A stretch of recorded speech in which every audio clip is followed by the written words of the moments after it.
আর যে দুনিয়ার প্রতিদান চায় আমি তা থেকে তাকে দিয়ে দিই, আর যে আখিরাতের বিনিময়ে চায় আমি তা থেকে তাকেও দেই, এবং আমি অচিরেই কৃতজ্ঞদের প্রতিদান দেব।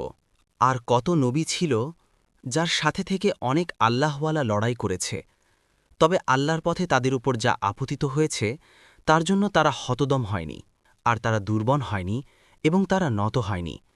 আর আল্লাহ ধৈর্যশীলদেরকে ভালোবাসেন। আর তাদের কথা শুধু এই ছিল যে তারা বলল, হে আমাদের রব, আমাদের পাপ ও আমাদের কর্মে আমাদের সীমালঙ্ঘন ক্ষমা করুন এবং অবিচল রাখুন আমাদের পাসমূহকে। আর কাফির কওমের ওপর আমাদেরকে সাহায্য করুন। অতপর আল্লাহ তাদেরকে দিলেন দুনিয়ার প্রতিদান এবং আখিরাতের উত্তম সাওয়াব। আর আল্লাহ সৎকর্মশীলদেরকে ভালোবাসেন। হে মুমিনগণ, যদি তোমরা কাফিরদের আনুগত্য করো, তারা তোমাদেরকে তোমাদের পূর্বাবস্থায় ফিরিয়ে নিয়ে যাবে, ফলে তোমরা ক্ষতিগ্রস্ত হয়ে ফিরে যাবে। বরং আল্লাহ তোমাদের অভিভাবক এবং তিনি উত্তম সাহায্যকারী। অচিরেই আমি কাফিরদের অন্তরসমূহে আতঙ্ক ঢেলে দেব, কারণ তারা আল্লাহর সাথে শরিক করেছে যে সম্পর্কে আল্লাহ কোনো প্রমাণ নাজিল করেননি।